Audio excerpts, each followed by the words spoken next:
generally in the Midwest. You're a multi-practice owner, which can be quite awesome, but also make you feel like this sometimes. It's, Mr. Grumbly. So it's the ups, the downs, just like dentistry. So multi-practice owner. And share with us, before we talk about Stern Gold Pure and True, what do you do with implants? When did you get involved? What's your journey been like? Journey started in my pros residency, 2007.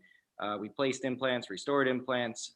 From there, I basically came out and practiced in implant-based practices. And then our practice focuses on implants, implant rehabs. I mean, we have the CT scanners, we got, all the toys to place implants. Awesome. There's been quite the evolution. I finished in 2002, finished my residency, had a multi-year GPR. Tonight, we're going to have my awesome friend and also surgical prosthodontist like you, Dr. Rob Slough, present. Call you guys kind of the superheroes of implant dentistry, because you can do so many different parts of it. So in your everyday life, first share with us the Stern Gold True and Pure system. How are you using them? And share some of the advantages some of the people watching in might enjoy as a general dentist or specialist placing implants.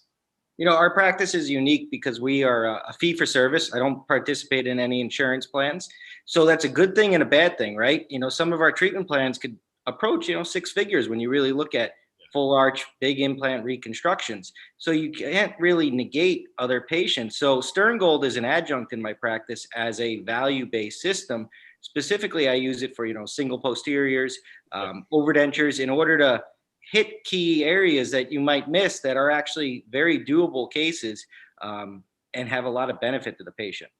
I think that's great. And I think, everything that we do, we've been dentists for about the same length of time. I don't think there's any such thing as practice management or clinical CE or business CE or leadership. It's all the same thing, right? A clinical decision affects business. A business decision affects, just like playing a game, playing around a golf. And this is a good tool for you to use as a fee-for-service prosthodontist. Tell me a little bit about their convenience bundles and how that helps. It's interesting, right? I have extensive training. A lot of us do, right? But when you look at the parts, the pieces, it's not that complicated. But if you're new, coming out of school, kind of like your video said, doing a denture in 17 visits, I mean, it used to take us 4 or 5 to do a crown. Yeah. And then all of a sudden you come out and it's like, all right, what do I need to place the implant? What do I need to restore the implant? What do I need to get the implant seated?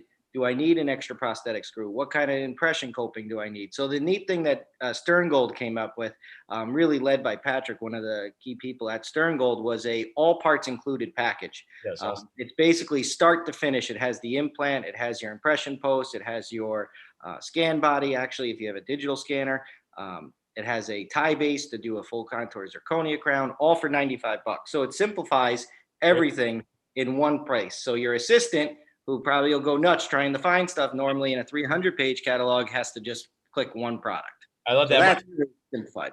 I want to share what we're talking for people. One of my things is awareness, attention, just find out momentum. To find out more about what Stern Gold does, just text Stern to 55444. My awesome team will drop it in the chat here. Find out as much as you can about things that will help you as a dentist individual. I love talking to you, Dr. House. I have this guy here because I say, what do we try to do as dentists? Not cry on the inside, right, during our day, by developing our dental core, our mind, our words, and our hands. It's been the foundation of this course using implants. So we talked about the convenience bundles.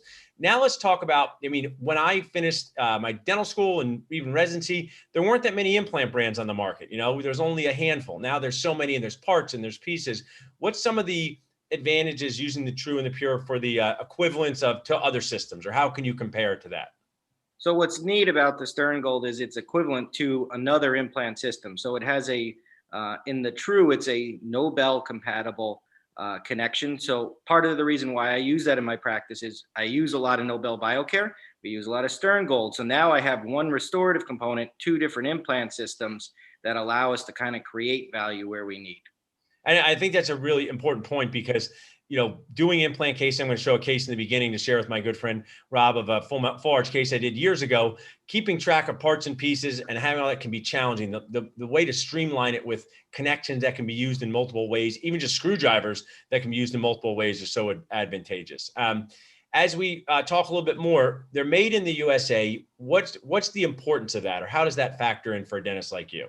When you think about it, we're placing a titanium pin in somebody's body. So you have to have traceability. You got to have product guarantees. You got to have a company that stands behind it. So when I look at stuff, I want to know that it's a quality product that I could rely on. And if there is a problem, the company's going to be behind it.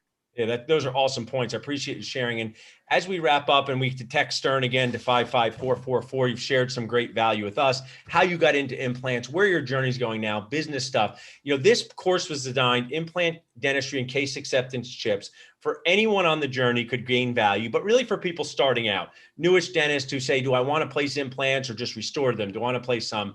What advice would you have?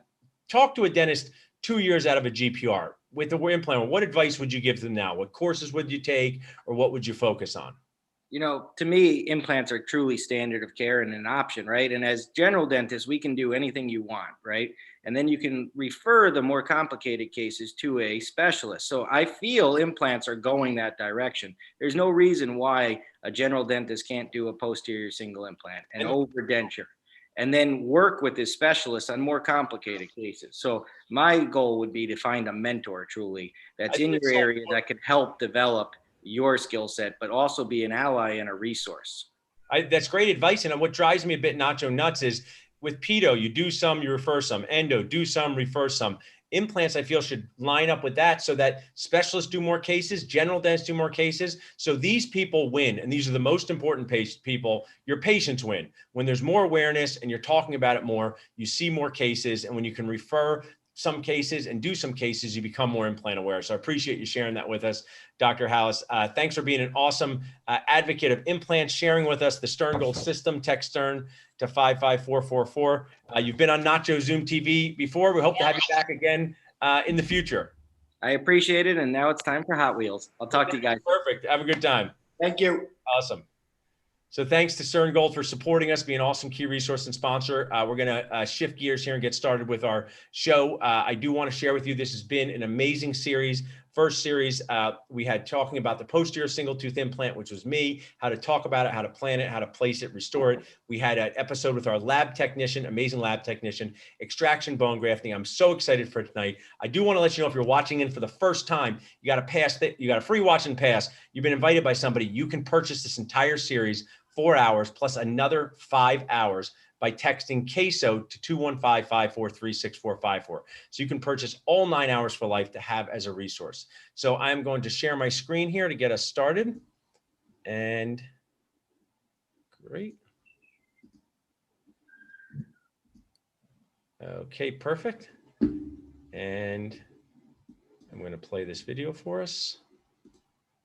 Throughout the entire time, if you have questions, ask them in the Q&A, which is best for the questions. And being a dentist, we're going to bring up Dr. Rob Slough in just a second. Is not easy. This is what happens to my hair after a long day of dentisting. My name is Paul, Dr. Nacho Goodman, and I've been dentisting in this operatory in Pennington, New Jersey since 2004, over 15 years. Doing full contact arts and crafts on people is difficult. Being a dentist can be awesome, but it also can be super annoying. The work that we do, running a business, dealing with team and patient complaints. How we want to help you at Dental Nachos is to make your dentisting life less stressful, happier, more productive, so you can be a better person to be around for your family, for yourself, for your patients. You can have more fun in your daily dental day. At Dental Nachos, that's our one and only goal. Dramatically increase your success, increase your happiness by making you a little bit less annoyed each day, by helping you improve patient care, by helping you be more productive and profitable without working more hours. And the most important key performance indicator of all, decreasing the number of times you want to cry inside a day. That is a key part of being a dentist. How many times throughout your day do you feel like crying inside? At Dental Nachos, through our systems, through our CE courses, through the things that we do, we can help you cry less inside a day. And that is the main point of being a dentist. We're here to help you. Reach out to us at dentalnachos.com or text nachos to 215. Being a dentist is not easy. Okay, I'd like to welcome up my good friend, Dr. Rob Slough. He can come up and share his video. While he's doing that, I'm going to let you share your presentation in just a second, Rob, if you watch this. But this is basic Nacho ingredients to manage the surgical and restorative side of implant dentistry. I want to thank Rob for making his title Nachoified. Thanks, Rob. We'll discuss the biologic fundamentals that differentiate teeth-first implants, understand steps required to properly treatment plan single tooth implants all the way to a complete full arch restoration, and examine clinical complications when these steps are ignored.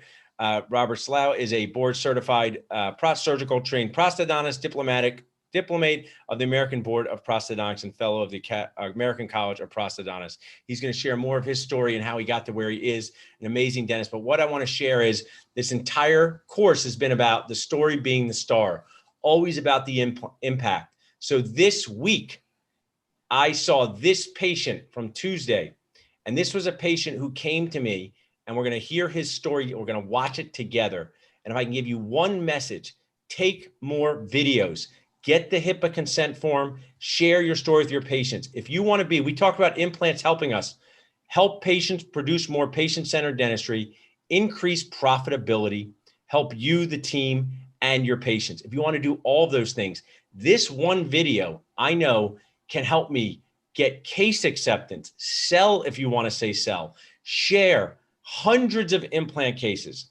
And I know because I captured this story in an authentic way. So I want you to watch in on this story as we start this course. And I'll ask Rob for a little bit of feedback, because I said to this patient, what made you trust a 31-year-old dentist, me, 12 years ago, to redo your entire mouth when you were afraid of what was going to happen, felt embarrassed about your teeth? So let's see what my awesome patient, Rick, has to say. Hey, dentistry friends, it's Paul, Dr. Nacho. I'm here with one of my favorite patients and people that I've ever met in my entire life. We're going to share a fun story of taking Rick from getting his teeth replaced years ago to where he is today. We're going to ask him some questions about the process. So first, Rick, I appreciate you being part of this video, helping dentists learn, sharing stories. Tell us, back in 2008, you came to this office. How did you get here? Well, I did a Google search. Right. And I thought, my teeth are getting so bad, I don't want to be like my 80-year-old relatives that are going to the dentist every other week to have something repaired and fixed. I just want to be done with it, have a nice smile, and you were the one. Well, I appreciate that. And I still remember we had a great marketing system then. I see the power of the internet, where we would record calls so we could learn from them. I remember hearing your call and saying, hey, I hope you guys can help me. I've checked you out online. So when you came in and you see a 31-year-old me, now I'm 43 years old, what were some of the things I did to make you feel like you could trust me, move forward? Because I was only 31 years old at the time. Did you think I was too young, you know? Oh, I was so happy that you were young, because I figured, well, even when I'm really old, you're going to still be around. Yeah. And you were so enthusiastic about the whole case and, you know, what we wanted to accomplish, and you got what I wanted to do. Thanks. And what I like to share with my dental audience here is that you can make things fun. And instead of talking in dental school terms like things have failed, you could say, hey, it's time for your teeth to retire and replace them. So we, back then, removed these teeth, preserved the bone. You were part of our team. You even got a chance to have some work done with my dad, with our awesome periodontist. We have a great lab that did this. Now this is back in, we finished this case in 2012.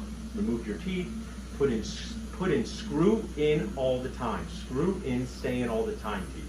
Patients don't care about dental terms now, because they care about how it impacts them. So we talk about snap in and out teeth, you can clean under the sink, or stay in all the time, screw in teeth.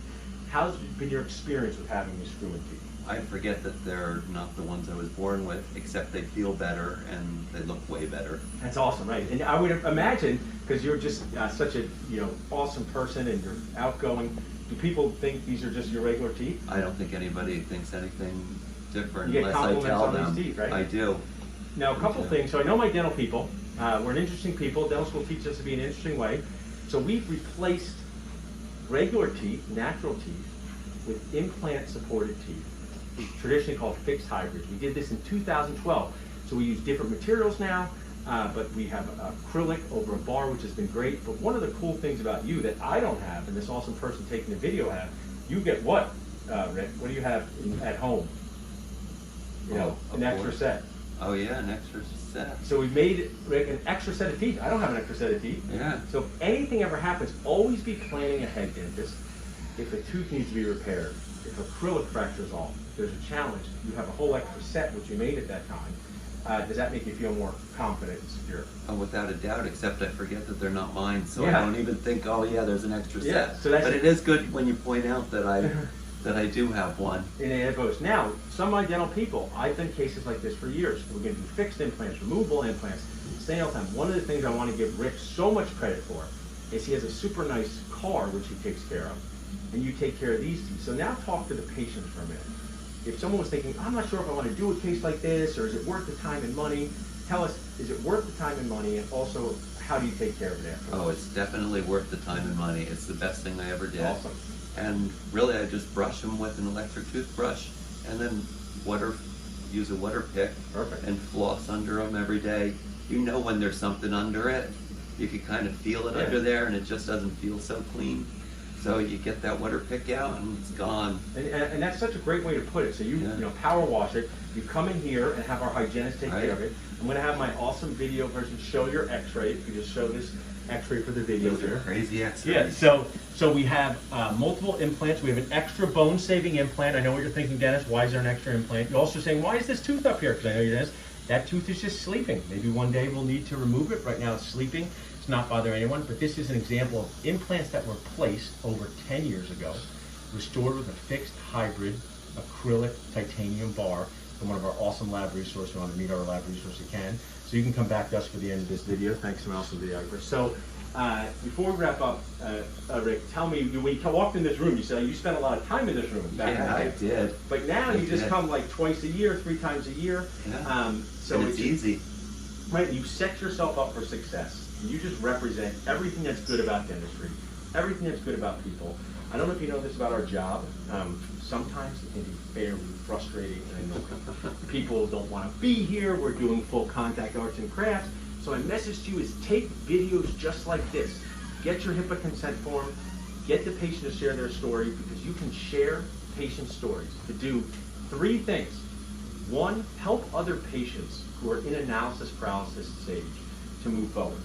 2, teach other dentists. And 3, have more fun with your team, yourself, increase profitability, increase production, and do the things why we went to dental school to help people just like Rick. So thanks so much for being part of this video. Thank you for giving me my smile back, and they feel great. I'm so happy I did it. So before we wrap up, this has been such a great day. You're a big part of my day. I'm just going to tell my awesome office manager I'm leaving now because it's only gone well, right? So now we're not seeing any more patients. No bands flying across the room. Nobody complaining. I'm done. It's like I'm leaving the day. And if you need any help from us, just reach out to us at dentalnachos.com. If you want a free on-demand course that talks about these cases for you to share with your team, to watch yourself, get to have for life, just text implants to 215-543-6454.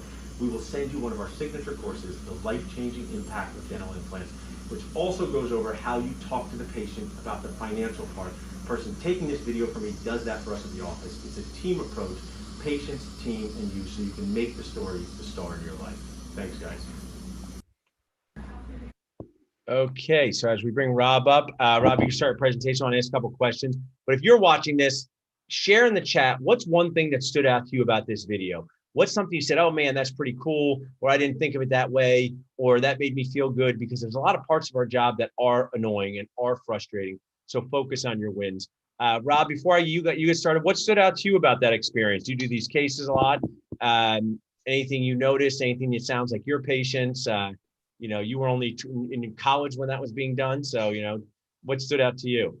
Yeah, I mean, every patient who goes through these types of restorations, I love hearing them say that, hey, they feel like it's their own teeth. Yeah. They feel like it's their, there's no, sense of fakeness to them. They're of course they're secured to their jaw, and they can go on their way. They have no more, social or psychosocial aspects of their life that's going to impact them with their teeth. And they always say the investment you put in is always worth it, and it's minimum maintenance, and these patients can just go on with their life again, and they don't have to worry about being in the chair. They don't for the rest of their life. I think that's such good points, and as term of use, I think my message throughout this is share the full menu with your patients, because you never know what people are going to order. I was a restaurant server. Maybe a 25-year-old couple wants to buy a $100 bottle of wine because it's their anniversary, and some tired 43-year-old guy named Dr. Nacho buys a $25 bottle of wine. I don't judge people. I let them choose from the menu, because these things, this changed his life forever. And I shared with him, sometimes dentists say, oh, we should keep your teeth longer, things like that. This is a replacement for teeth after they're ready to retire. They're ready to retire. They lived a life. And now you give someone a whole new lease, like a car, on smiling and chewing. So thanks for being here, Rob. I'm going to turn it over to you. Audience, we have some text prizes. If you have questions, ask in the Q&A. You see my face pop back on, Rob, just means I'm going to ask you a question. If not, I'll just be sitting here watching and enjoying as always. Well, Paul, again, thanks again for inviting me. This is our second time doing this together, so I really appreciate the opportunity to speak to your Dental Nacho audience, and I hope tonight we can really, provide some insight on how to do these bigger cases. But this presentation is not all about just these full arch cases that Paul was mentioning before. I'm going to dive into some of the implant 101 stuff, even stuff kind of we learned in dental school. So if you have any dental students on tonight, well, you'll probably, if you're in your later years of training, you might actually relate to some of the things I'm talking about. And if not, just sit back and enjoy and understand that you have a whole career ahead of you to learn and hopefully start doing some of these cases and really and see the joy you give patients by giving them these types of full arch restoration. So my topic tonight is the surgical and restorative side of implant dentistry. My name is Rob Slough. I'm a board certified prosthodontist. I practice in 3 private practices part-time in the Philadelphia area listed below. So just before we get started, I just want to mention there is no conflict of interest with any dental implant companies in this presentation, and all patients in this presentation have consented to full face photographs. So when we look at the key fundamentals of implant dentistry, I mean, why do we place implants in people's jaws? What is the purpose of doing that? If we had to think of maybe 4 or 5 things of why implants have changed, dentistry to begin with, what are we going to say? So again, our goal is to preserve and protect what remains. So we always want to make sure the surrounding teeth, if we're not doing, say we're doing a quadrant of implants or just a single tooth, we want to make sure that the surrounding dentition and surrounding bone is being preserved and protected by what we're going to be doing by placing an implant in the partially edentulous region.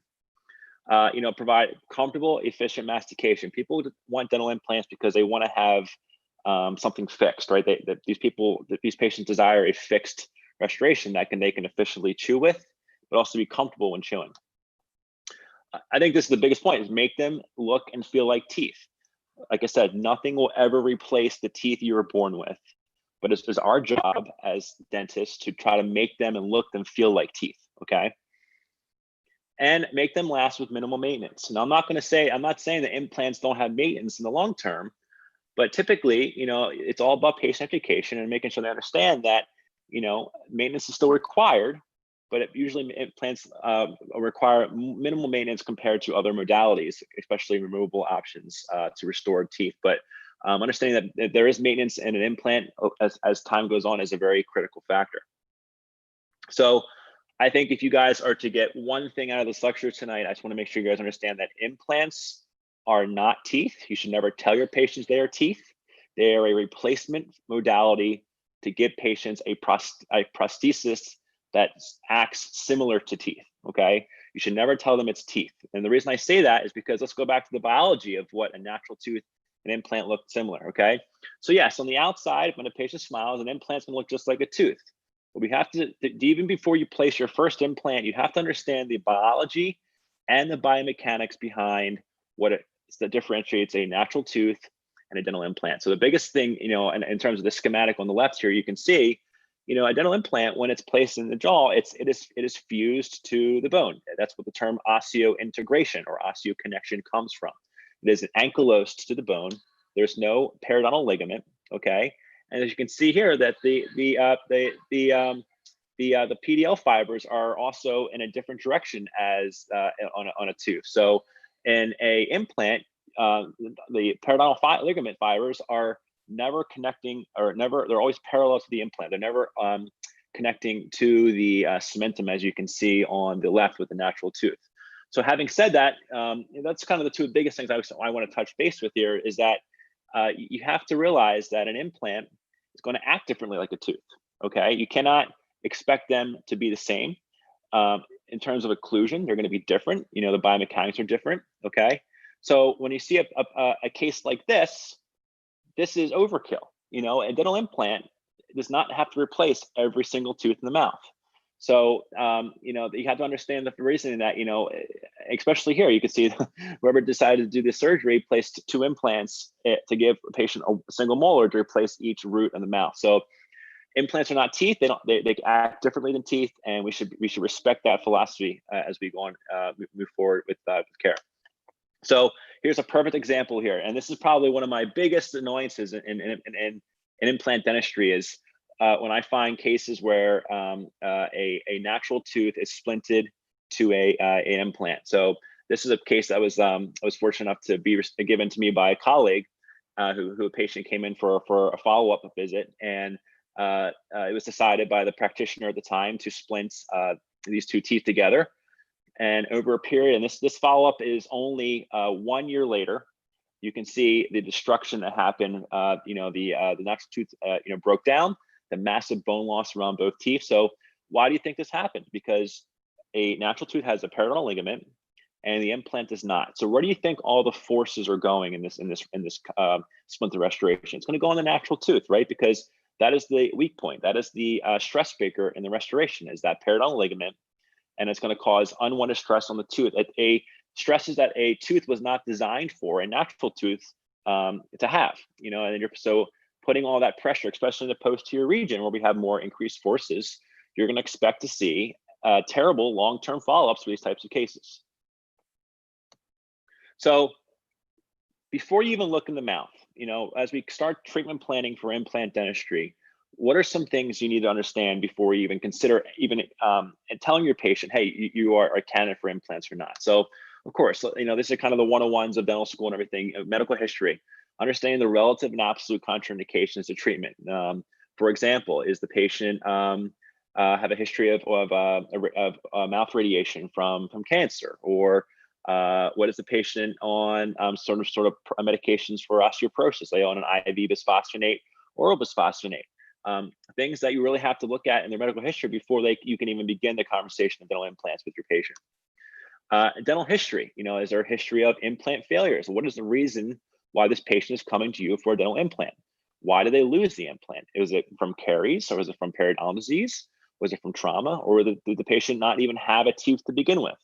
So understanding the dental history of why the patient is seeking implants is very important to understand if they are a good candidate and how you're going to treat this patient moving forward.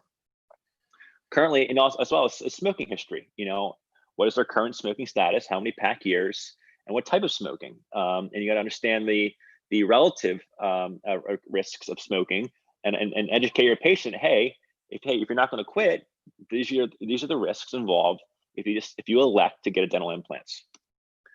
Finally, treatment motivation and finances. As we all know, dental implants are not cheap. I wish they were cheap, but they're not. But you have to understand that these patients have to be motivated. They have to have the finances and understand what it takes on their end, the investment, to get a good long-term prognosis by the provider.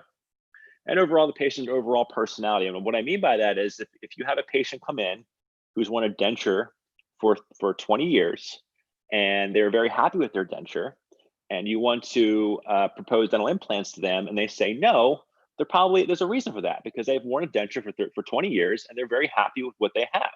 So sometimes the patient's personality and their history of wearing different types of prostheses can dictate if they even want to have the conversation, have dental implants or not.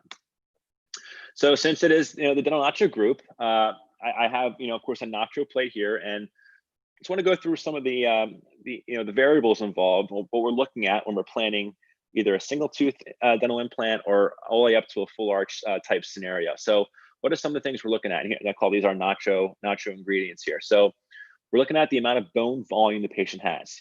If the patient doesn't have any bone or height or width, placing dental implants is going to be pretty tough. How are we going to manage that? What does the smile line look like? Does the patient have a low smile line, high smile line? Is that going to dictate how you're going to place the implant? Are you going to do more of a flap design? Or are you going to probably consider maybe doing more of a guided surgery workflow?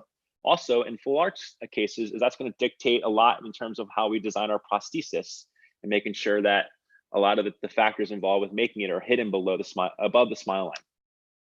Of course, we need to understand our anatomy of the entire mouth, understand the surrounding anatomy. What are the vital structures that are surrounding the area where we're going to place implants, nerves, arteries, foramens, what's important that could cause some pretty serious complications if we ignore them. Again, what is the occlusion? If the patient is getting an implant on the maxillary mandible, what is the opposing dentition? Is it a removable appliance? Is it natural teeth? That might decide, what diameter of implant we're going to use, or it might decide what type of biomaterial we're going to use to restore this implant, given the fact of the type of opposing dentition. Again, three-dimensional space analysis. What I mean by that is we're going to look at the buccal lingual width of the bone, the apical coronal width of the bone, and also other areas. Is just make sure we have adequate thickness of bone to place the implant.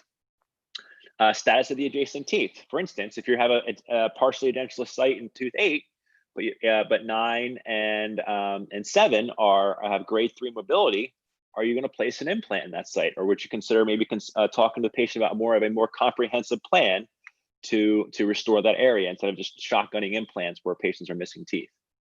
Of course, the periodontal status of teeth is very important. The adjacent teeth. If the patient has active periodontal disease, how are you going to manage that with people who are undergoing or considering getting dental implants? Is that a factor for implant survival?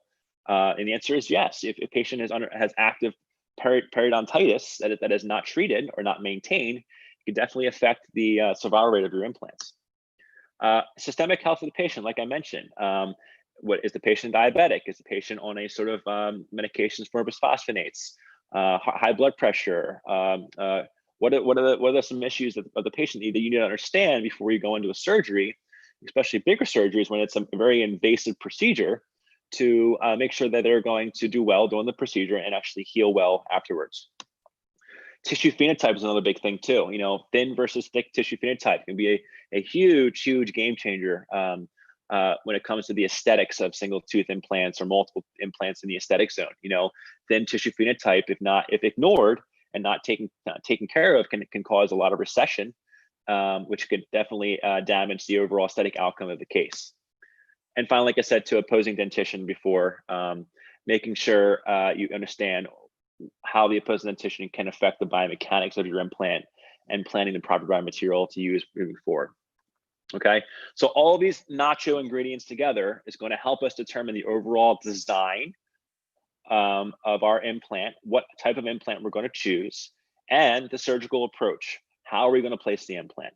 Are we going to lay a big flap? Are we going to place little flap? Are we going to do a guided surgery? How are we going to protect the tissue so it doesn't recede on us? How much bone do you want to reduce? So these are the kind of the Nacho ingredients you really want to focus on when you're beginning to treat implant implants. So another thing I want you to take home tonight is always think from the crown down. Okay. Listen, everyone wants to place dental implants. Why? Because there's a lot of money involved with it. I get it. There's a lot of money involved in private practice placing dental implants, but you have to understand what goes on top of the implant. Okay, you can't see a patient on a Monday morning comes in with a number 9 missing or number 5 missing and say, oh, let's place the implant that day and move on. You can after a period of time, but you have to understand what is the final restoration going to look like before you place the implant, because you can get in serious complications if you don't think it from the crown down and understand that, hey, there's actually a tooth that needs to go on top of this implant. I don't shotgun implants and going from there. So all of these factors as well, we're going to determine the restoration designs. What is going to be the mode of retention for the implants? Is it going to be screw retained, cement retained, or a combination of both?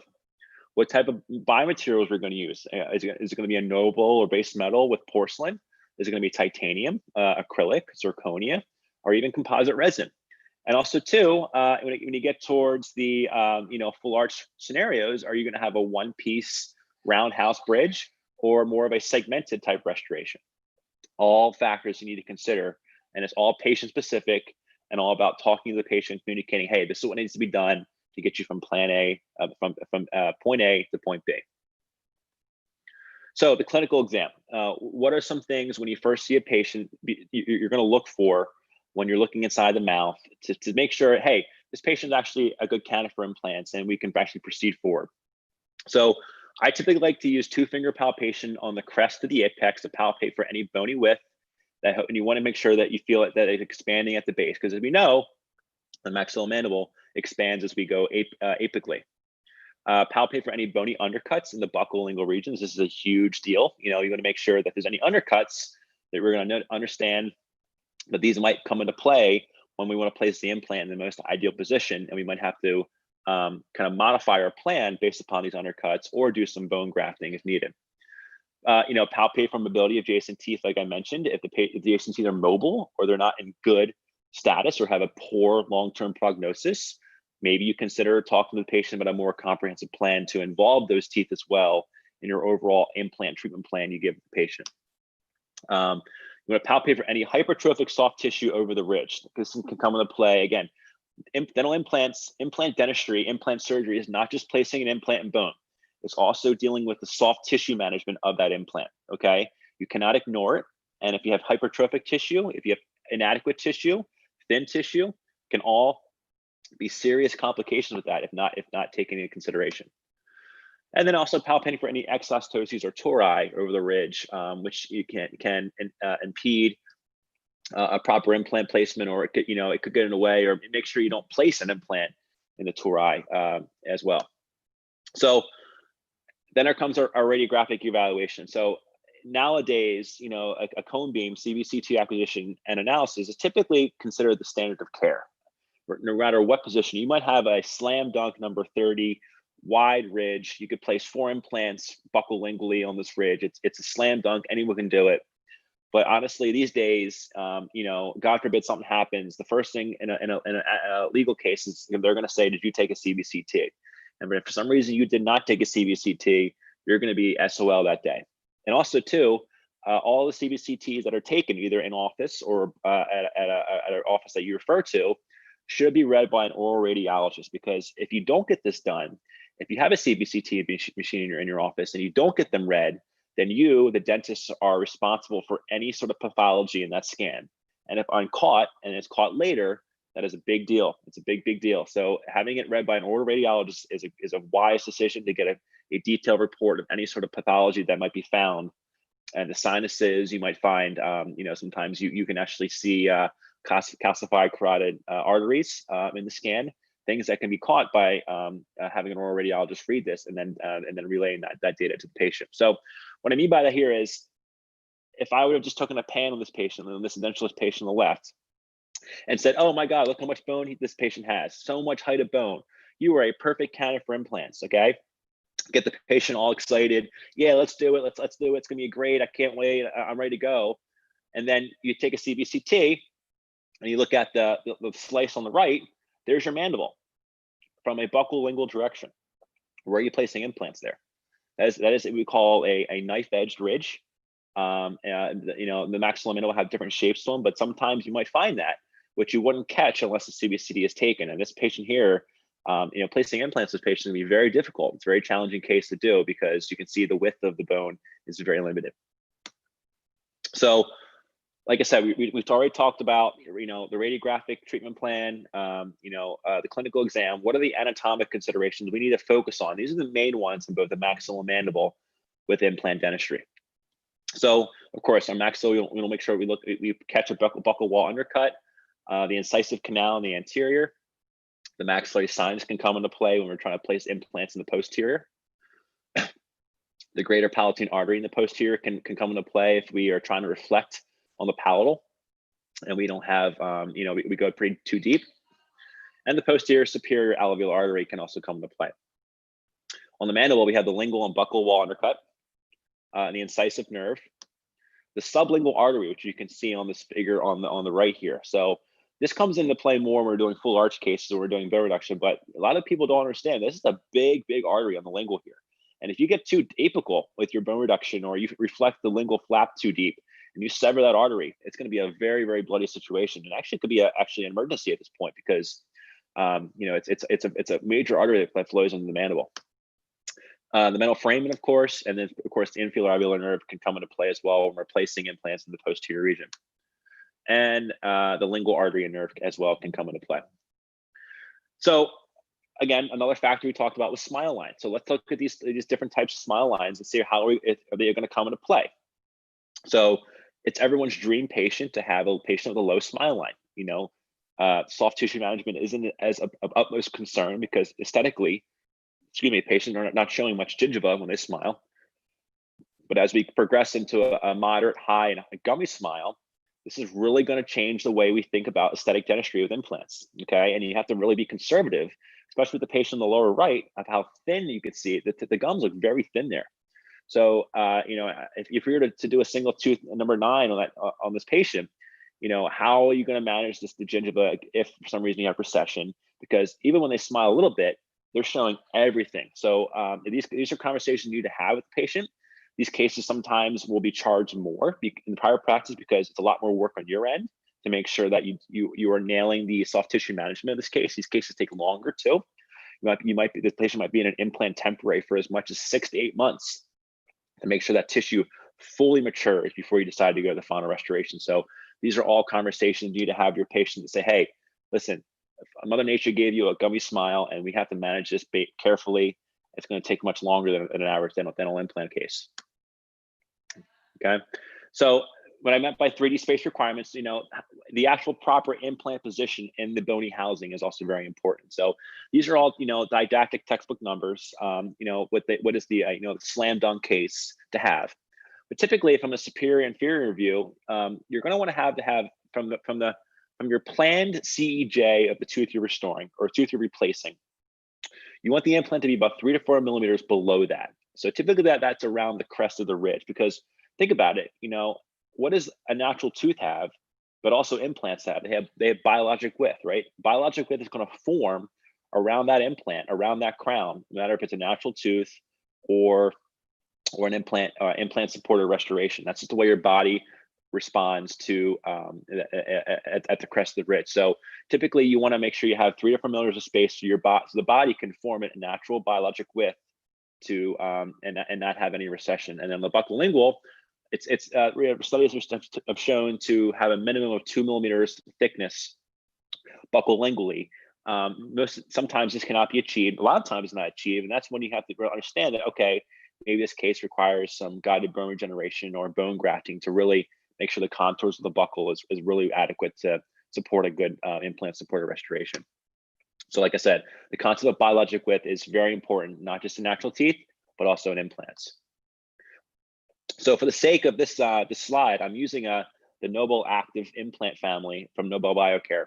But again, these are all kind of textbook numbers here just to kind of give you a 101, but implants also need to be properly spaced apart from each other, okay? So as you can see here, as we go through the family of diameters for the Nobel Active Nobel Biocare, you want to make sure that the implants have adequate space between each other if you're having implants, implant to implant, but also implant to natural tooth. So these numbers are going to vary between implant manufacturers. I know Straumann has different numbers than this, Nobel has different numbers, but pretty much you just want to understand that there is space requirements involved that you can, so pretty much you don't want two implants kind of touching each other, and or you're going to have bone loss in between. And the reason for this, like I said, is because if implants are too close together, it's very difficult for the biologic width to form, and you're going to have crestal bone loss at the coronal aspect of the implant.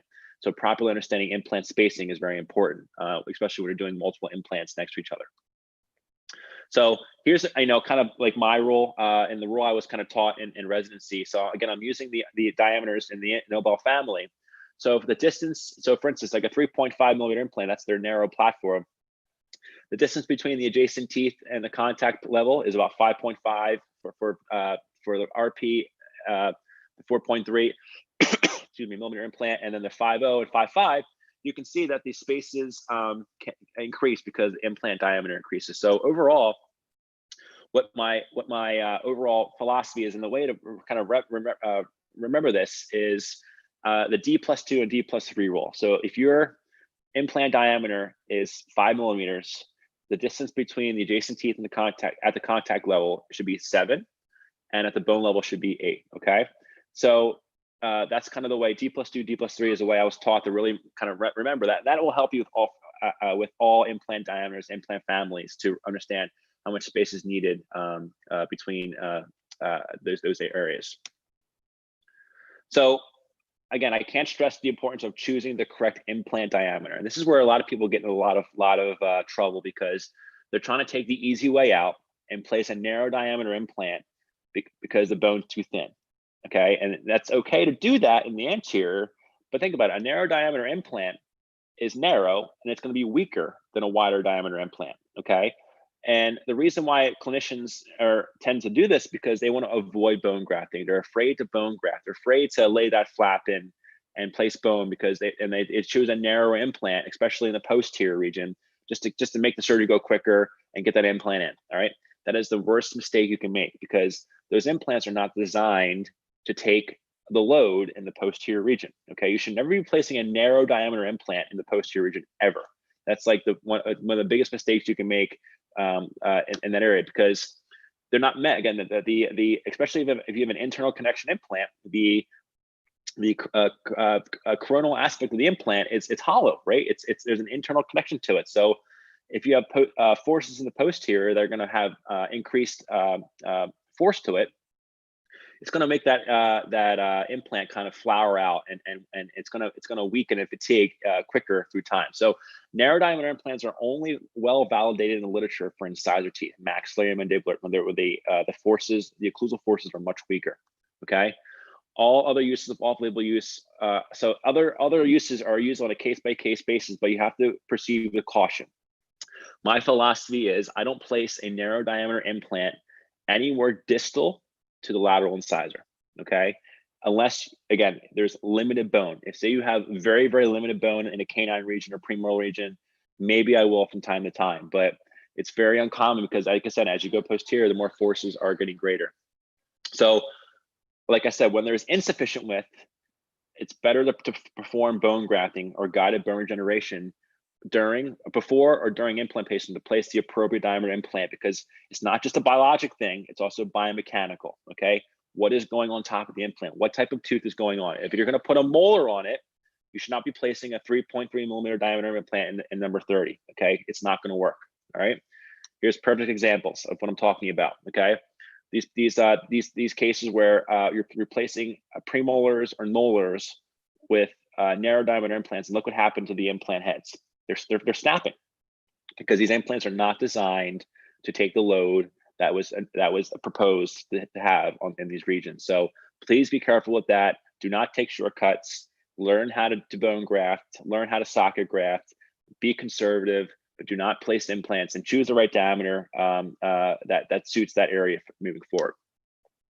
So now that I got through some of the 101s, let's just go through an anterior case here, then we'll start getting into some full arch stuff. So this is a case I did a couple years ago. Bob, you're doing great. I'm interrupting you just for a fun prize. Anyone here text a photo of themselves, the 215-543-6454. We will give you free class 2 CE texted back to you by Ariel and Natalie. Just text a photo of yourself watching in. We will make you a Nacho star. If you don't want us to use your photo, like one person said, because their dog is in the photo, you can just say that, but text a photo in, you'll get a prize. Rob, your presentation's going great. We'll do the questions at the end. We're getting some great questions. Really awesome presentation. Great. All right, so let's just go through a single tooth case first, then we'll start jumping into the fun stuff, the full arch stuff. So this patient here is missing tooth number 11, came to me, fully healed ridge, all right, and wants to replace her tooth with a dental implant. So, of course, you need to have the conversation, as any dentist should, about the treatment options here. It's an implant. It could be a 3-unit bridge. It could be a partial. It could be no treatment. And of course, it'd be wise for this patient to get an implant. But you have, as a dentist, you have to explain all treatment options, risks and benefits of all options, and then have the patient choose what's the best option for them with your guidance, of course. So, of course, this patient chose to have an implant placed in site 11. So let's go through the planning. So what am I looking at here before I even consider taking the next step? Okay, from this occlusal view, if you look at the buccal ridge, you can see a mild concavity as we approach interproximally between 10 and 11. Okay, that might be an area of concern to me. I'm also going to palpate. Is there an undercut? If I go towards the vestibule, am I feeling an undercut as I go apical? This patient here, as you can see, this is a female, and it looks like she has thinner tissue phenotype than most patients do. So how am I going to manage this case? When I lay a flap, I have to warn her, hey, FYI, you might have some mild recession around the lateral incisor or the first premolar there. How do you get around that? Sometimes you can do guided surgery, sometimes you cannot. That's a whole another lecture in itself. But these are the conversations I'm having with the patient, so they are well educated in the potential outcomes that may happen. Okay, so moving forward, after we're done here, we're going to take a CT scan and we're going to plan our implant. Okay, so what I'd say there, you can see on the buccal. Remember I mentioned that you can see clinically that sort of concavity. Now we take the scan. You can see now the buccal side is on the right, and then on the lingual side is on the left. We have that slight depression or concavity on the buccal side. So here I chose to select a tapered implant. So you can see the implant is tapering apically. So the apical aspect of the implant is narrower than the coronal aspect. And that's going to help me here because as I go apical, you can see that the tapering effect is going to allow me to stay within the bony housing of the maxillary ridge at site number 11. Okay. Now, I also treatment plan in this case. I always tell patients there is a potential for bone grafting at any time. Okay. My goal as the surgeon to get a stable implant placed at the time of surgery. Okay. And if there's any threads exposed, which you don't really know, just the scan is only a guide to help you plan this case. But it's not until you get in clinically at the time of implant that things can change, and you have to tell a patient that, hey, we're gonna put on your treatment plan a potential bone grafting code. We may or may not use it. That means you turn into the superhero after you tell them we didn't use it. But if you did use it, you inform the patient and you're not overcharging them and surprising them at the end. Oh, by the way, I did bone grafting. Okay, patient education is the biggest thing in any part of dentistry, especially implant dentistry. Okay, so here we actually planned the implant. This was a Straumann family 4.1. I think probably by 12 millimeter implant plan here. And we had to go into the surgery. Sorry, I don't have any surgical photos in this case, but this is a 3-month follow-up of the case. Okay, so go ahead and take a look. You can kind of see. I know I did flap this case. I decided not to do it guided, but you can see here.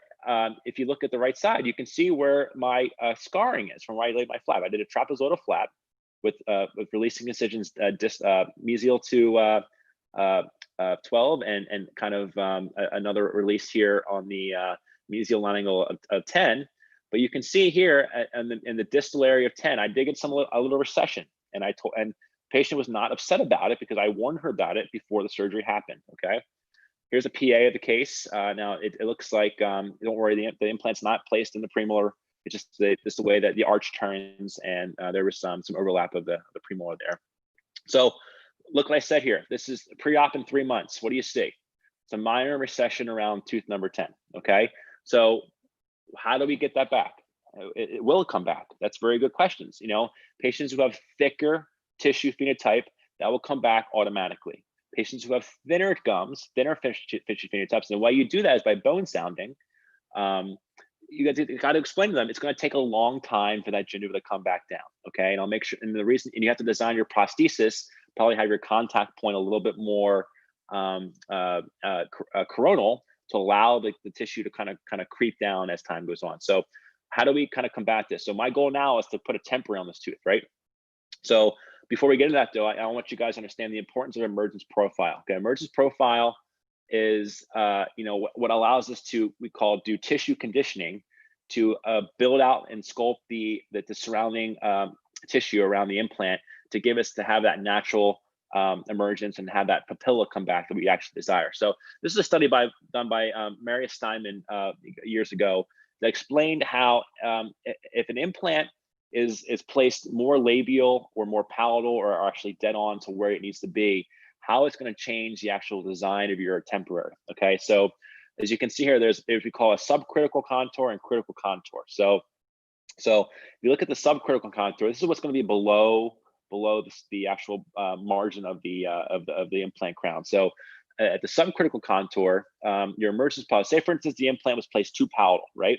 You're going to want to have that critical contour more of a convex shape. This one here is more flat.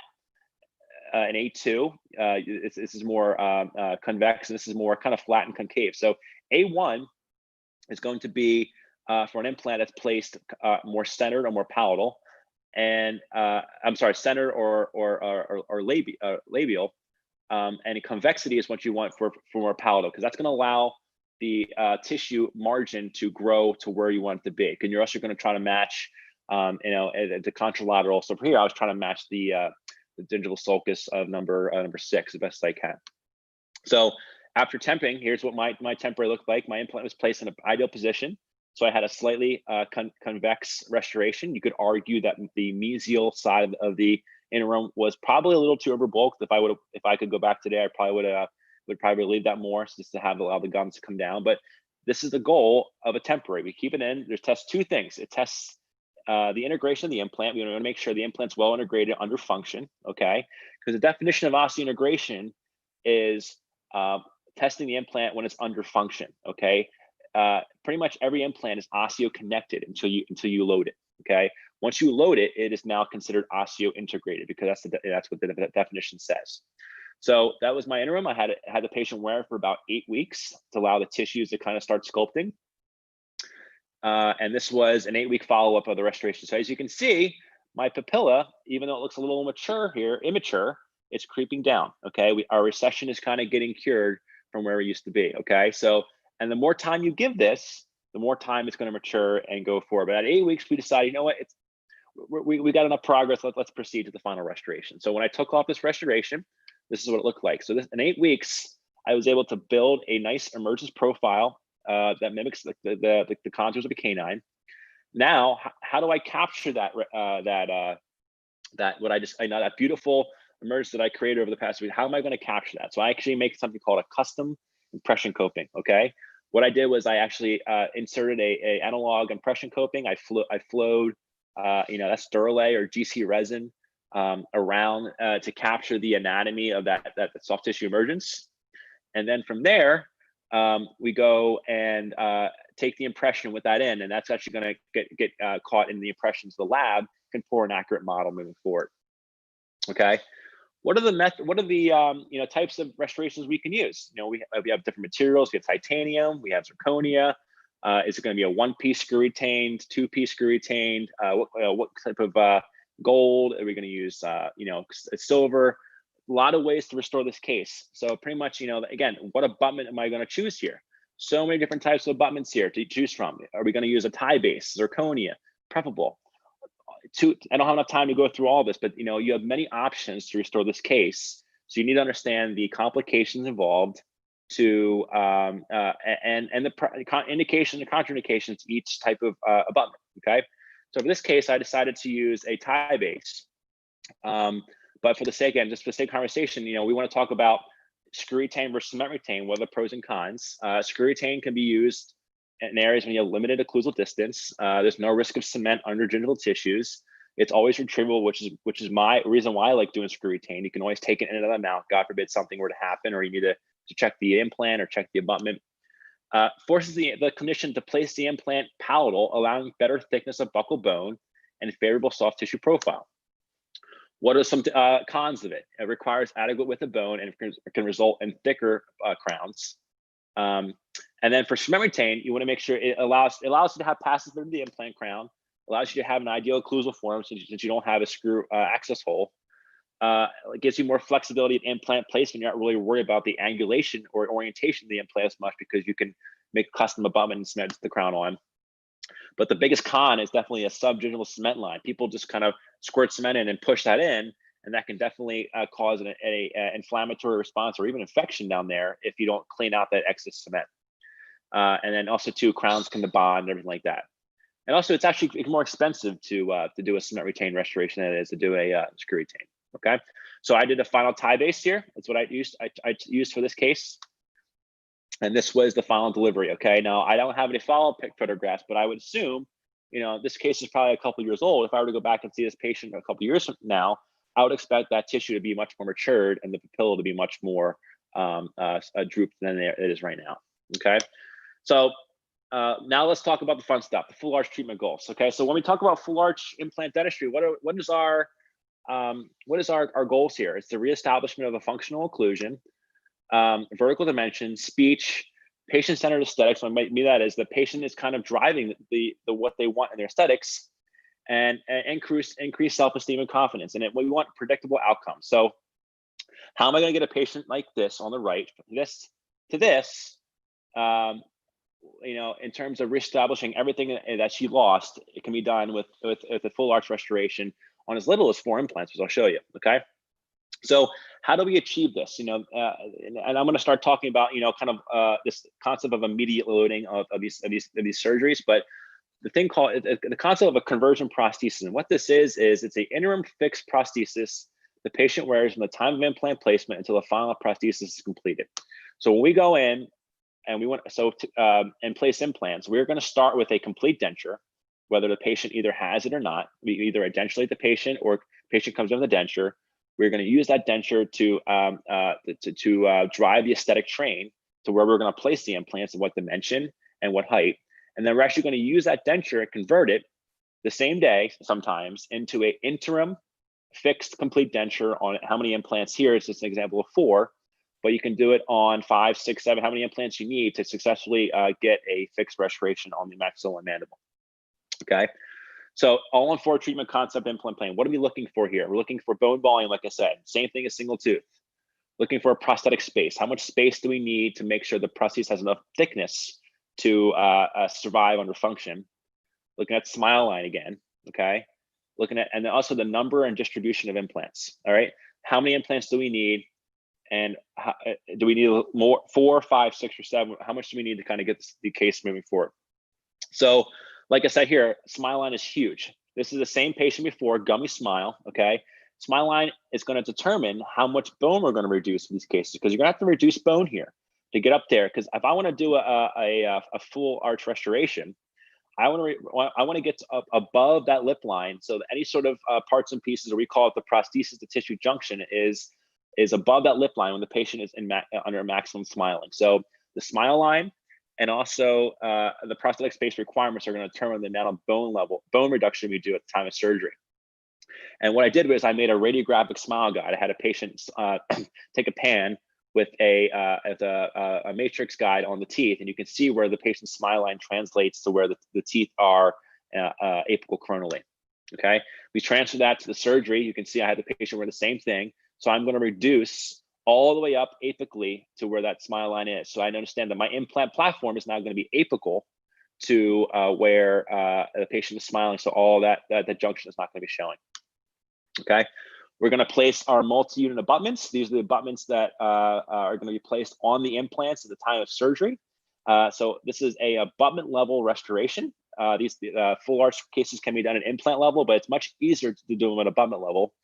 And these abutments come in many angles. You can see on the ones on the far left and far right, this is actually a 30-degree abutment, because in these bigger cases, you're not really worried about implant positioning as much, because you have the prosthetic flexibility to change your angle for these, we call them multi-unit abutments, okay? So you can see, even though the implants are tilted, the posterior abutments are angled at 30 degrees to bring it back in all lingual, to have lingual access holes on our full arch restoration. All right, now we are going to take that same denture. Here's an example of the mandible. We're going to trough out holes on the lingual aspects, and we're going to attach, we call temporary cylinders to the abutments, and we're going to put some rubber dam tape on them to make sure that we don't get this thing locked in. And what I'm going to do is check for passivity, make sure that those temp copings are sliding over top of the denture, and also we're going to make sure that we have a proper occlusion while it's still passive. Then I'm going to squirt some sort of either a resin or we typically use acrylic into the access holes and pick up those 4 temporary cylinders within the denture, okay, while the patient is biting down. Then, as you can see the figure on the far right side, I'm actually going to then backfill this prosthesis with acrylic to create the lingual thickness I need and create an intaglio surface that's going to match nicely with the tissues. And here's an X-ray of the surgery post-op, and you can see it's just a dual arch surgery, upper loaded, fully upper, lower, all on 4, immediately loaded. And the patient will function with these restorations for 3 months under a soft diet. And the reason why you're able to load these cases the same day is because this interim restoration is a splinted bridge. It's one piece, and it provides we call cross arch stabilization, which allows the implants to be kind of stable and secure with the use of this prosthesis. So pretty much my analogy is saying is if you go and break your arm, the doc's going to put a cast on to make sure your arm stays stable so the bone can heal. Same concept. These interim prostheses are acting as the casts to allow these implants to stay stable and then allow the patient to function on them for the healing period. Okay. Now these interim conversion prostheses are always, I consider the blueprint for the final. Okay. They've established your vertical dimension. They established your incisal edge. They established your occlusion at the time of surgery. Okay. So now we want to try to match that or mimic that for the final restorations. All right. So what I'm doing is I'm actually doing a little shortcut, which was published back in 2003, where I'm actually going to use the prosthesis as my verification jig. Okay. And the way I'm doing that is because think about it, the bridge was loaded at the time of surgery. You took an x-ray, all the cylinders are fully passive and seating closed on the implants. So this is a perfect verification jig. There's no need to take this out and kind of bond and lute Duralay on floss or whatever on impression coping, because you already have a splinted bridge. This can be your verification jig. So I'm not messing around with PVS. I'm not messing around with anything messy or groupy, or like, I'm actually using Paul Goodman's favorite material, which is alginate, to take a impression.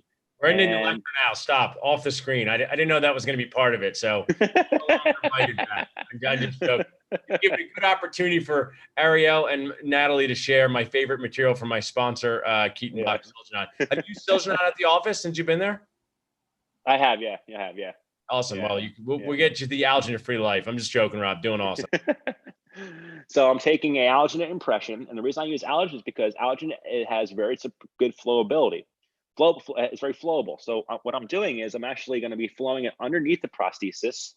So it's going to capture any sort of contours of the gingiva below the bridge, and also pick up the bridge within the impression. So when I take it off, okay, here's an example of the impression. When I take it off and I unscrew all those copings, the alginate impression is going to have the prosthesis embedded within it. Okay, then I'm going to have my technician pour a master model, and then once the master model is set, then I will just give back the conversion prosthesis to the patient, and they'll go home very, very happy with their teeth again. All right, then all the back work is in there. So what I'm doing then is I'm actually going to take alginate impressions of the actual upper and lower temporary bridges and give those to the lab and say, these are kind of our, I guess, blueprint, we're kind of there 90% of it there, and we want to kind of just fine tune some things. So the lab is going to now have verified master models, verified stone models of the conversion prosthesis, which the patient has liked. They have approved of the aesthetics. They have approved of the bite, how the bite feels. So the lab is going to use that data I send them and immediately go, and now since everything is digital these days, immediately go to a PMMA try-in, okay? This PMMA try-in was made based upon the aesthetics and vertical dimension occlusion of the temporary, but I also have told the lab, maybe, hey, let's lengthen the teeth, let's move the teeth left and right. So the lab has actually followed my directions and made these minor changes. So now I got back we call a fully milled, all white acrylic PMMA prototype try-in, okay? Now the beauty of this is I'm going to insert this again in the patient. They're going to see it. They're going to see how their tooth display, see how much to see the difference in the shapes. Maybe they decided to move the midline about left or right a couple millimeters. They wanted the teeth longer. And if for some reason the patient does not like this still, or wants to do minor tweaks, I can then chair side, bead and brush. I can see here on the right, I added some acrylic to number 9 to lengthen it, to communicate to the lab, hey, the patient wants the incisal edge dropped another millimeter. I can also take things away. Say for instance, this patient here didn't like how pointy the canines were. I could take an acrylic burr and just round those canines. I could round the cervicals, make them flatter. Whatever the patient decides is the best look for them, I can do. And then the beauty of this is, and then I send this prototype back to the lab, and they're going to copy mill this. They're going to literally kind of put it in their scanner and make a carbon copy, and then digitally mill the final restoration zirconia with the specifications I told them to do based upon the conversion prosthesis and then this try-in. So pretty much we have 2 bulletproof steps here to make sure the patient gets exactly what they want. They're satisfied with aesthetics. I'm satisfied their bite looks good. And overall, makes a happy dentist, happy patient. Okay. So then the lab is going to take this data and fabricate upper, lower, digitally fabricated. In this case, I did zirconia over zirconia, milder zirconia restorations with layered porcelain on the gingiva. Okay, there's a lot of debate on how you want to restore these cases. A lot of people don't believe you don't want to do zirconia over zirconia because you might have that glassy, clicky feel. That is something you need to have a discussion with the patient about at the very beginning and see if they're okay with that. Because honestly, this is a very durable restoration. These things are not going to break. Okay, when you have highly polished zirconia against zirconia, it's not going to wear either. But a lot of people like to do mandibular a metal resin type prosthesis that Paul was talking about in the beginning. Totally okay, but you need to understand that when you have unlike materials, especially when you have zirconia, which is a very hard material, anything you oppose it with is probably going to wear. Okay, so if you decide to treatment plan a patient for upper zirconia, lower acrylic, the patient needs to understand that through a period of years, I'm talking maybe 5 to 10 years, the mandibular prosthesis is going to wear. The denture teeth are going to wear down. And they're going to need to get it relined at some point in their lifespan. Okay, so as you can see, this is the case from pre-op to post-op. This is a pre-op and post-op before and after, and this is the patient pre and post-op. So these full arch treatments, there's a lot of learning to get involved. You can't just dive right into them as a clinician just starting in the implant dentistry. But it's something to achieve and strive to get to, and it's going to talk to your colleagues, and if you have a case come up, maybe work with your local prosthodontist or periodontist until you get a good handle of, hey, I can manage this. But these cases are very big dollars. This is a $70,000 treatment plan to get this done. So you can't. You have to make sure you understand the treatment planning aspect, the restorative aspect, and the surgical aspect before you tackle a case like this. Because you want to make sure it's a successful outcome. Because if it's not a successful outcome, it's big dollars, and things can go wrong. And the patient, you won't be giving the patient the goal they desired of getting out of the dental chair if it's treatment plan wrong, because they're going to keep breaking things, and the maintenance is going to be a lot if the overall surgical approach and prosthetic rehabilitation is not done correctly.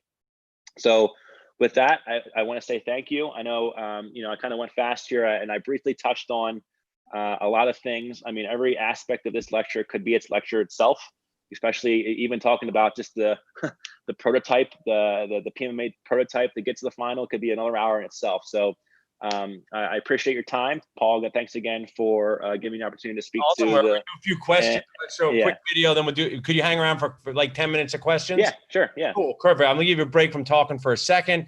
You can stop sharing your screen. Sure. And I'm just going to share a video with you guys that I made today.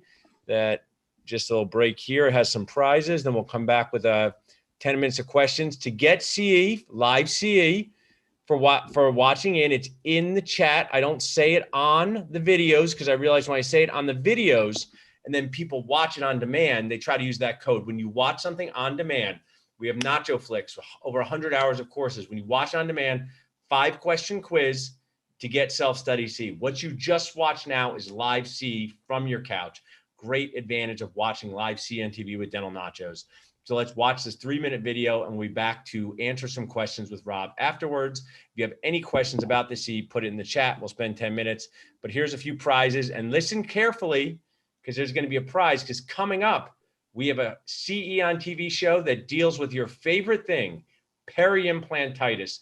We have a periodontist coming on to teach us how to manage peri-implantitis when things don't go wrong, what you like to talk about. So we're going to watch this video. We'll be back with Rob in just a second. What can we do to build a strong dentisting core? My name is Paul, Dr. Nacho, and I was just in the gym back there, probably very obvious by how jacked I am. And I was thinking about what do we do to build our core in life? Our dentisting core and even our dad core. Because you know what they say about dad bods? Dad bods are made in the kitchen, standing over the sink, eating your dinner. And by dinner, I mean cold macaroni and cheese. But at least I'm working while I'm eating my dinner by scrolling through emails. And by scrolling through emails, I mean scrolling through TikTok. But that's not the point of this video. The point of this video is to share with you how you can build your dentisting core. I have 4 ways to help you build your dentisting core. Your dentisting core is your mind skills, your word skills, and your hand skills. Dental school very into clinical skills, which are important, but not enough into mind, business, and word patient communication skills. Dental school teaches us how to make a denture in 17 visits. One visit, you just put the bite rim out and you just look at it, then back in the box. That's one whole visit. That's not gonna cut it in practice. Wanna know why? Because if you go out of business, you can't help any patients. If you go out of business, you cannot make the most beautiful emergence profile the world has ever seen. So if you want 4 ways to build your dentist core, do this. Text the word SAVE to 215-543-6454. After you text the word SAVE to 215-543-6454 and you find that your phone does not blow up, try this. Text the word PRIZE to 215-543-6454. We will give you a prize to buy any Nacho On Demand CE. If you do that and find out your phone does not blow up again, you may think, I'm onto something here, and we have 2 more prizes. The third prize is text Amanda to 215-543-6454 to be invited to a business and patient communication CE course for free, your favorite price. And finally, I want to wrap this up. Have you ever seen peri-implantitis? Does peri-implantitis scare you? One time at Implant Band Camp, did you see peri-implantitis? Well, I got a treat for you. We're bringing someone in to talk about peri-implantitis. What happens when stuff goes wrong? You're gonna love it, Dennis. So text the word SCARE to 215-543-6454 and you'll be invited to our CE course coming up on peri-implantitis. Literally your favorite thing when stuff goes wrong and you can be super negative about it. But in a serious way, it's important to know how to troubleshoot things when they do go wrong. I've seen peri-implantitis barely ever. I deal with it when it happens barely ever, but when it does happen, it's super annoying and knowing how to deal with it is important. If you missed any of these text codes, text the word SAVE, text the word Amanda, text the word PRIZE, text the word SCARE, all one at a time to 215-543-6454. And if we can help you in any other way, visit us at dentalnachos.com. Awesome, guys. So we are going to do some questions now with awesome Rob. Awesome presentation, Rob. We do have the peri-implantitis show coming up.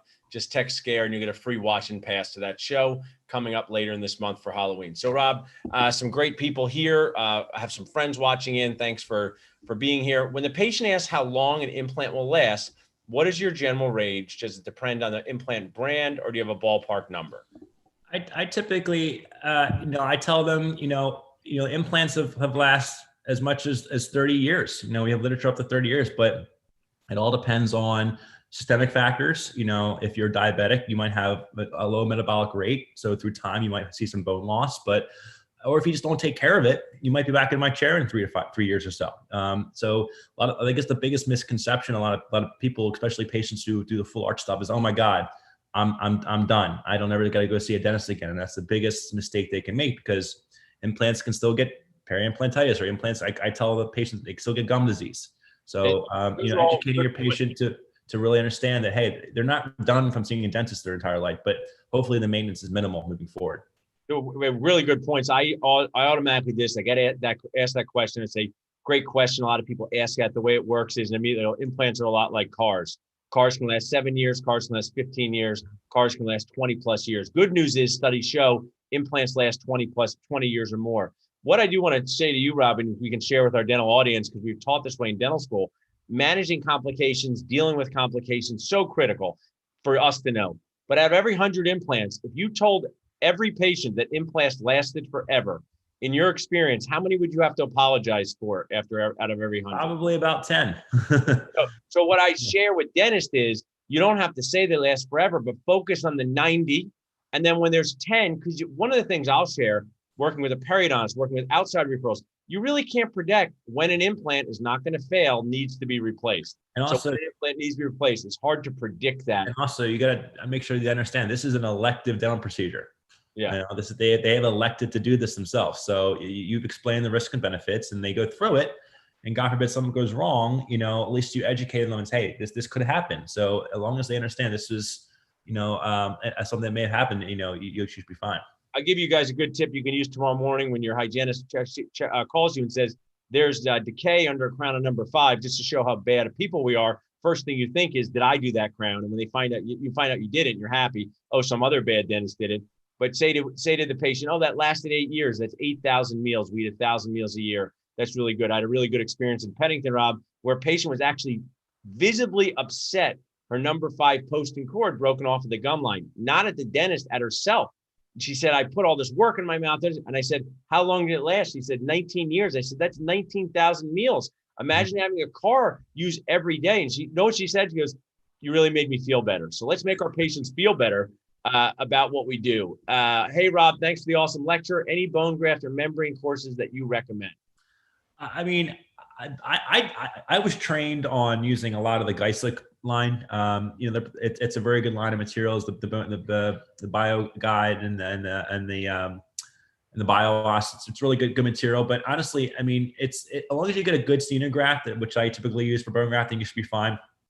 But most of my cases, I use Geislich as the xenograft of choice. Awesome. And we just did a live yesterday, and we're having one of our awesome associates at Pennington take this course. Carl Kroner, for our people out there, he runs extraction bone grafting courses that you can do in your office with the models that they send you. You can actually do them at home. So due to the pandemic, people have been very creative in how they're doing learning. So he sends you all the supplies. It's 2 days. So my team can drop that in the chat, or you can just text Carl to 55444 and you'll find out about it. But it's a real starting to build your own implant sites as a general dentist in a responsible way is a really good way to get involved, because you talked, Rob, a lot about this. You don't have an easy job all the time because you're talking about big dollars with patients frequently.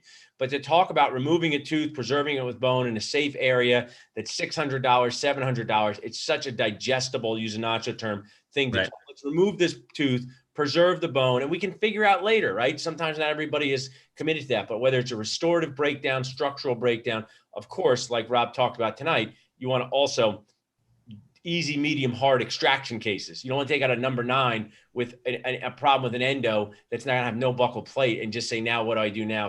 I think the best thing you can do as a general dentist who's starting is when you take out teeth due to structural breakdown, oftentimes the bone is in good shape. If you take out teeth due to periodontal defects or things like that, that's a problem. This was about this great case you showed, Rob, about the 9 and 10. It's kind of a 2-part question. Can you graft the undercut to achieve optimum bone width? Restoring an anterior implant, what precautions need to be taken about to get a good emergence profile?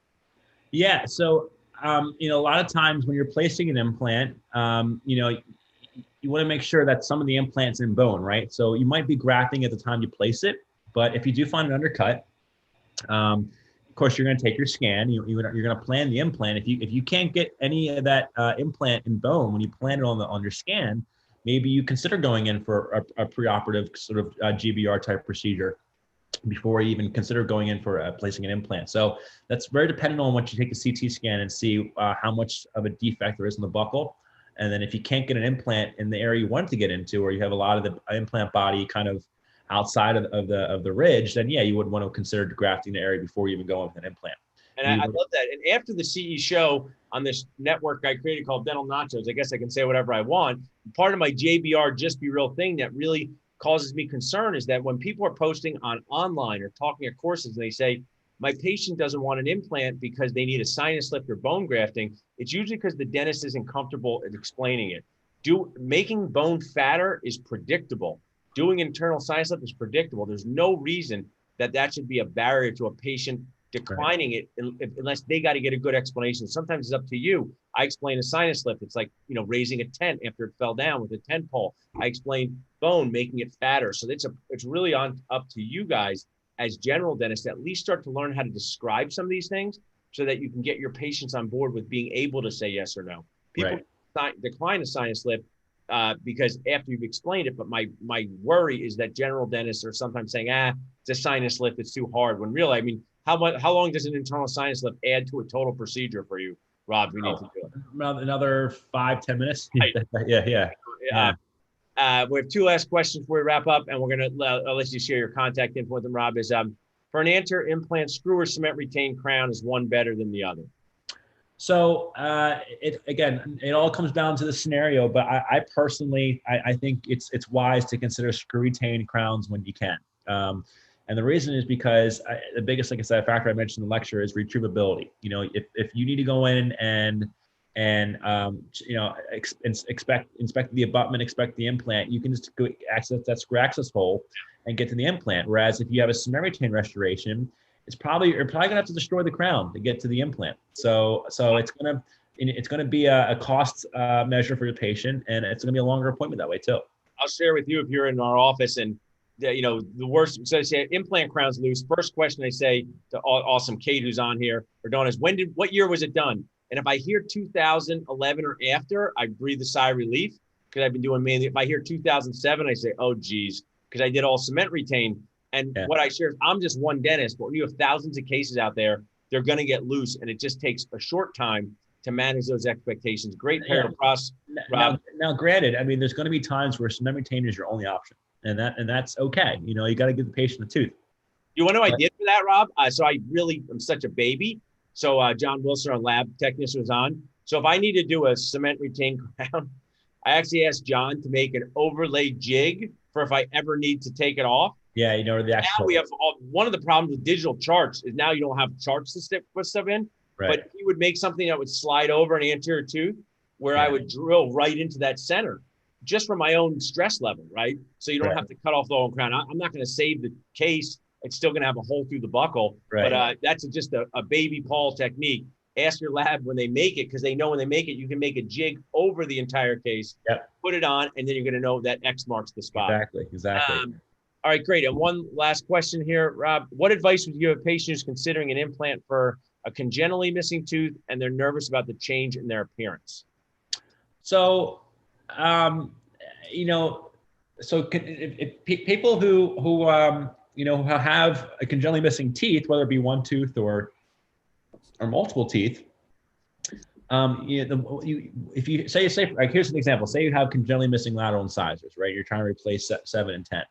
One of the things you can do for them is do like a mock-up and have them kind of see what it's going to look like before you even touch or do any sort of surgery on the patient. So you can do aesthetic try-ins, you can do mock-ups, you can make them an interim partial just to show them what the tube may look like. If you get a wax up made from your lab or a digital wax up, you could show them on the computer, hey, this is what's going to look like. So patients who are apprehensive to aesthetic treatment, I typically will bring them in for a few evaluations before we even start treatment and have them really see what the result can be before they even make any sort of financial investment in their how they look. I think it's great. And also, I saw this person who asked it too, was here early. Also, one of the things I can share from the patient management point is just to normalize their concern about change. Say, hey, I would feel worried myself too, but the good news being a dentist, we're going to make it look like a tooth, and you may actually like it better. And what happens is even all they want to hear is this, whether it's a hair, you're going to get used to, we're not going to leave you with something that I wouldn't want in my own mouth. You're going to get used to that appearance. So sometimes there's this little tiny tooth that they've gotten used to for 40 years. And then they say, my tooth is so giant. And we say, that's actually the size that these teeth are now. They get used to it. So I really appreciate that. And the beauty of digital dentistry now is that I don't mind. I don't really proceed to a final restoration until the patient's very happy with provisional. If it's an anterior case, I'm temporizing it most of the time.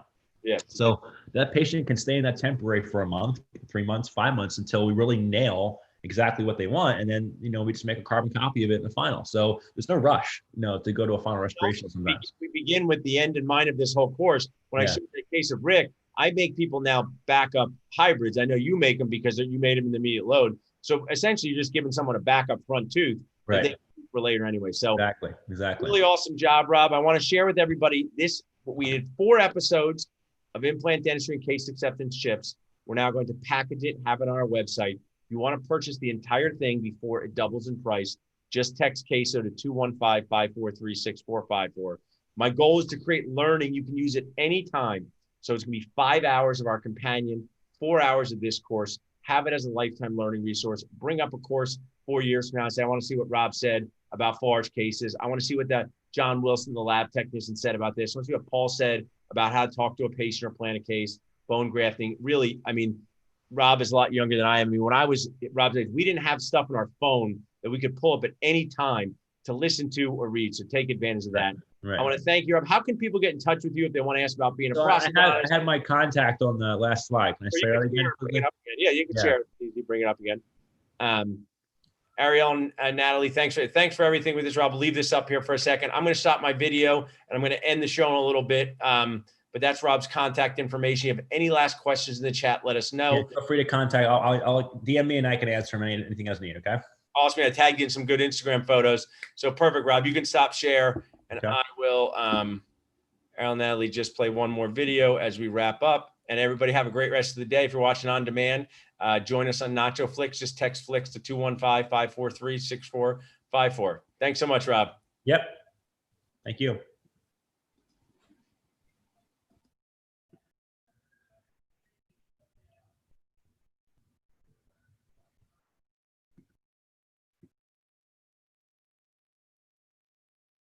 Not even close. But as Paul, Dr. Nacho, I want to help you make your dentisting dreams come true. I want to help you with major decisions in the circle of dentisting life, like finding a job in private practice, hiring your first associate, buying your first practice, one of the biggest decisions of your life. If you'd like to learn how I can help you with your hopes and dreams, not the dunking kind, the dentisting kind, just text HOPES to 215-543-6454 or visit dentalnachos.com. You can also email us at salsa@dentalnachos.com. This is one of my favorite things to do. Almost daily, I'm connecting with dentist nachoers about big life decisions like selling a practice, buying an additional practice, or just a challenge that they're having in their dentisting lives. These calls are super affordable. They're fun. You get to connect with me and feel better about the path you're on. I'm going to share with you what you're doing. It makes sense. This sounds like a practice that would make sense to buy or a job to get. Or I may tell you that this doesn't make sense, nacho sense. So connect with us at Dental Nachos to learn more about how we can help you with your hopes, with your dreams. And one day, maybe if I work hard enough, I can dunk a basketball on my 6-year-old daughter in the basement, because like all good dads, live out your sports dreams through your children.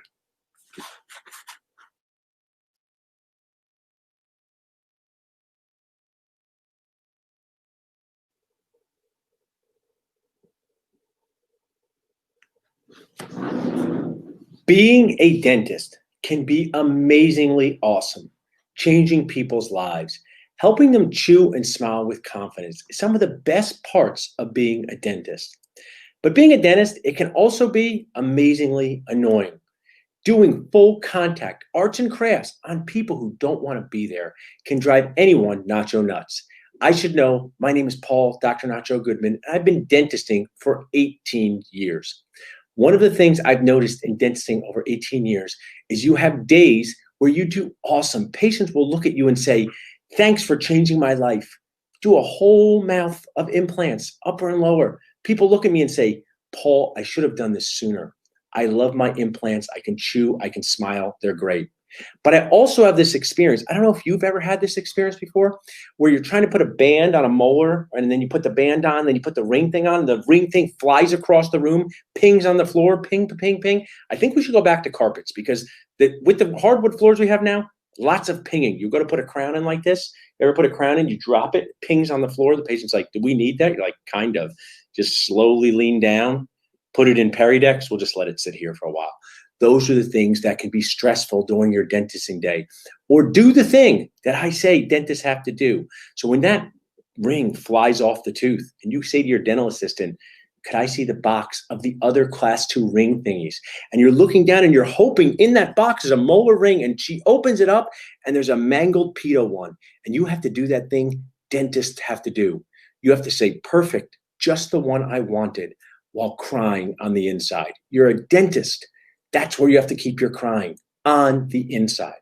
I've made a chart here over my career of how often I've cried on the inside. So when I started as a dentist, I was pretty high. It's gotten lower, but then we've had a pandemic happen. Crying's gotten higher. It's gotten a little bit lower now. So what I want to share with you are ways for you as a dentist to decrease stress, increase patient-centered production, increase the happiness level in your life for your patients and team. Because there's many things that make us want to cry inside a day. There's many things that cause us stress. I've made a fancy diagram here. What might those things be? The class 2 ring thing flying off. Someone saying, "My sister's dental insurance covers veneers, implants, and Botox. Why doesn't mine?" I don't know. Maybe because your sister's a liar. I think that's why. But what do you say when patients say, "Why doesn't my insurance cover that?" We'll help you with that. Your amazing team. Sometimes my amazing team does an amazing job fighting over who took the last box of lidocaine. Sometimes running a dental practice feels like you're running a circus where the animals don't try to eat you, just slowly annoy you to death. What can we do to make this experience better? And I put down one of my favorites, lower dentures, where people say this thing doesn't work. I know, I told you it wasn't going to work. Dentures without implants are for smiling, not chewing. That's a patient talking tip. So at Dental Nachos, my entire goal is to help you cry less on the inside by increasing your dentisting core, by making your dentist core better. I'm coming from the gym, exhausted dad gym session. That's why I look like this. I was at the gym. It inspired me to do this. What can we do? I don't want to brag about the weights I can lift, but here's one of them. This is one of the weights. What can we do to increase, to make our dentisting core better? And what is our dentisting core? It's our mind, it's our words, it's our hands. Those are the skills, your mind, the business and leadership decisions you make as a dentist. Your words, your communication, the way you talk to people, not just patients, also your team and other dentists, your suppliers, your vendors, and then your hand skills, how to make the most beautiful crown prep the world has ever seen, your favorite thing. Dental school focuses a lot on hands, but then you get out of dental school and you're like, man, I should have learned more about mind and words. Because when a patient says, I don't like the work you've done, I want a refund, you can't say, Krebs cycle, Millie, Krebs cycle, I can recite the Krebs cycle. That's helped me precisely never times. But how to talk to patients about difficult scenarios, like when dental treatment didn't last as long as we had hoped. Do I want to offer health insurance to my team? Yes or no? That's a business decision. How to read a P&L. That might have been helpful. Instead, we were in basements burning ourselves with hot wax second year while our friends were out having fun. I don't know why making a mediocre bite rim was so important. I've made precisely 0 since I've gotten out of dental school. I've waxed up 0 central incisors, but it would have been really helpful to know how to manage my team when they're arguing over scenarios or when everybody wants off on the day before July 4th. So at Dental Nachos, we help you with all these things by strengthening your dental core, by learning how to use your mind, your hands, and your words, especially through our CE programs, through our key resources and sponsors. There's so much stuff out there that can help you with this. So let me share with you a treatment plan to make you stop crying. Sorry, it's impossible. I can't make you stop crying, but I can lower the amount of times you cry on the inside a day. You can make systems for success. Everything that matters needs a system, and everything matters. You can learn how to manage expectations. The key to success in life is managing expectations. These are all parts of being a successful dentist. So then you can be more like this, increasing patient-centered production, increasing profit, decreasing stress, and maybe having a little more happiness and fun. In our dental office, I just want to ask you, does anybody want to work more hours clinically each week? The answer is no, because dentisting hours are dog year hours. The hour you spend doing full contact arts and crafts is not the same as other hours that people spend at their jobs. You have to put your emotions, your body, your soul into it, and it's not easy. Has anyone had this experience before? You walk into an operatory, person says to you, I don't hate you, I just hate the dentist. And I want to say, well, we don't hang out after the office hours here, so it feels like you just hate me. Being a dentist can be stressful, but it also can be awesome. We get to do cool things for people. So focus on those cool things. Focus on patient-centered production. Focus on how to be more profitable. Focus on building your team and creating systems, the stuff they didn't tell us in dental school. And if you don't figure it out, no matter how financially successful you are, personally and professionally, you will not be the successful person you want to. Because if you're watching this, and this has happened to all of us, happened to me, has dentisting, the stress in your dental office, affected your personal life? Has it affected your relationships with other people?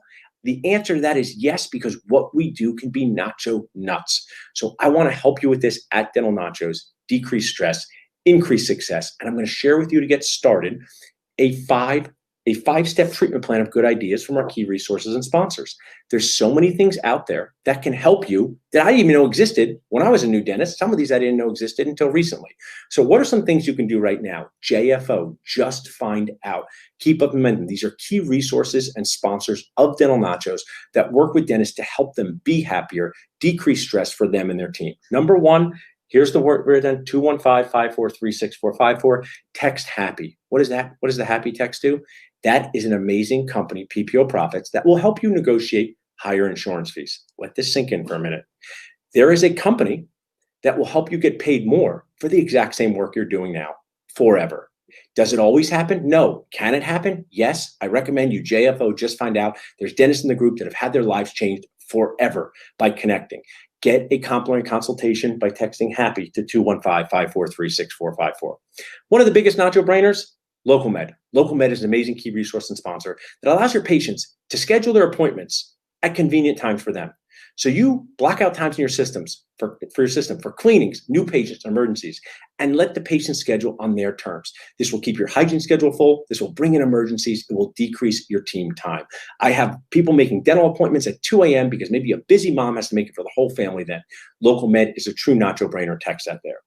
Flicks, talk about your hands. This all matches up with our dentisting core. So here are the two pictures. Your mind, your insurance fees, business and leadership topics. Local Med, how you communicate with people, communication. Now, you want stuff for your clinical stuff? Because I know you like crown preps. I know you like emergent profiles. Do you like a shoulder or chamfer burr? Let's fight about it. I think we should fight about it. Text Flix. Flix is our resource. Dental Nacho Flix is over 100 hours of content, CE, that you can use and get a free 30-day test pass by texting Flix to 215-543-6454. This is not 100 hours of me. It's 100 hours of me plus amazing dentists from all over the world. Dentists on restorative dentistry, sleep apnea, how to be a better leader, cosmetic dentistry, endo. It's an awesome resource that you can use from literally one of my BFFs in life, your phone. So text Flix to 215-543-6454. CBCT. A lot of things we talk about is implant dentistry, but CBCTs are not just for implants. They're an awesome tool we have in our office now that allows you to diagnose better, to be able to communicate with patients better. It's become an amazing opportunity for all dentists to have a CBCT. I recommend you find out about it. Be a life-changing experience for you and your dental practice. Text CBCT to 215-543-6454. Now, I've saved one of the best for last here, okay? So, would you like something that would prevent patients from swallowing stuff? Sounds good. Prevent too much moisture from getting on the tooth. Here's the Nacho Nuts parts. Hi, dentist. You need to do this small, tiny work, class 2s, little things. Pop up. It's a box, right? An hour of work for this. Class 2. But while you're doing it, we just want you to keep it as dry as possible. Okay, fine. Where are we working? We are working in the mouth, which is wet. That's really insane. So do you want something to prevent people from swallowing stuff? Keep the area dry. Keep the patient's mouth open and get them to stop talking during treatment. I like talking before treatment and after treatment, but sometimes you're going to work and someone's telling you about their 6th cat and you're like, I don't know how to work here. Say, we're going to put this thing in for you to bite down on and we'll talk later. So the Isolite is literally one of my BFFs in dentistry. Text Isolite to 215-543-6454. You'll get Nacho TLC and connections to all of these 5 things. Do 1, do 2, do 3, do 4, do 5. I encourage you, I kindly annoy you to constantly be doing things to make things better in your life, a little bit better each day. ABC, always be creative, always be connecting. Because at the end of the day, whether you're a new dentist, whether you're a medium-aged dentist, whether you've been doing this as long as I've been alive, 43 years, we want to stop you from crying inside each day or limiting the numbers that you cry inside a day. Because that's the feeling we get as dentists. I've